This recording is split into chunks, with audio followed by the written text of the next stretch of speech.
Hello, হ্যাঁ doctor সাহেব, কই আছেন? আরে আমার গরুটা খুবই অসুস্থ, কিছু খাচ্ছে না, একটু দেখে যাবেন আসে। আচ্ছা আচ্ছা ঠিক আছে, আমি আসতেছি।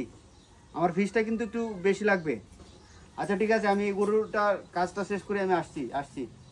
আরে ফিস নিয়ে কোনো চিন্তা করবেন না, আপনি আসেন তো আগে। আচ্ছা বাবা, চিন্তা করবে না, আসছি তো আমি। আচ্ছা ঠিক আছে, চালো আইসেন কিন্তু। আচ্ছা আচ্ছা, রাখি।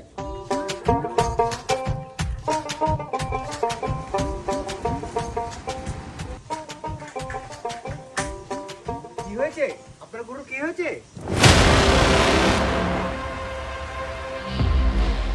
এই শালার পুত, আমি যদি রোগের কথা জানতাম তাহলে কি তোরে আনতাম? স্যার, আপনি এগুলো কি করছেন? আপনি এভাবে কেন বিহেভ করছেন? বিহেভ তোর সাথে কিভাবে করবো? হ্যাঁ, তাড়াতাড়ি করে আমার গরু চেক কর। আরে আমি দেখছি আপনি এত উত্তেজিত হচ্ছেন কেন? মাইরি, আপনি তো খুব ডেঞ্জারাস মানুষ। দেখছি আপনি এত উত্তেজিত হয় না, আমি দেখছি।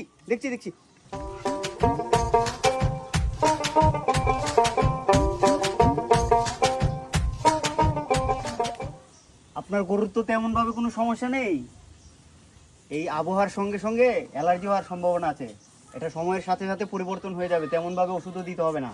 আপনি তো মাইরি ডেঞ্জারাস মানুষ, আপনি আস্তে আস্তে বিহেভ করেন, তাহলে সব কিছু ঠিক হয়ে যাবে ইনশাল্লাহ। ও, তাহলে আমি তো বুঝিনি। আরে মাইরি, সব কিছু যদি আপনি বুঝতেন তাহলে আমরা কেন আছি? আমরা যে এত লেখাপড়া করে ডাক্তার হলাম, আমরা কেন আছি? আমার ফিস হলো 290 টাকা। কিসের পিস? কিসের ফিস মানে? আমি যে গরু দেখলাম। গরু তো আমিও দেখতেছি। আরে আপনি দেখা আর আমি দেখা? আরে আপনি তো খুব ডেঞ্জারাস মানুষ। টাকা দিবেন বলে অজুহাত করছেন। টাকা দেন, আমার 290 টাকা দেন। আচ্ছা 10 টাকা বাদ দিলাম, 80 টাকা দেন। 290 টাকা কেন, 80 টাকা দিতে পারবে না? আজ পর্যন্ত কেউ আমার কাছ থেকে গরুর ডাক্তারগিরি করে টাকা নিতে পারে নাই। আচ্ছা যাই পারেন আপনি দিয়ে দেন, আপনি তো গরিব মানুষ, দেখতেই দেখা যায়। যাবেন দিকে? আরে যাবি? আপনি তো মানে খুব খারাপ মানুষ। দেখে নেবো বলছি, দেখে নেবো। এই এলাকায় কিন্তু আমার লুক রয়েছে।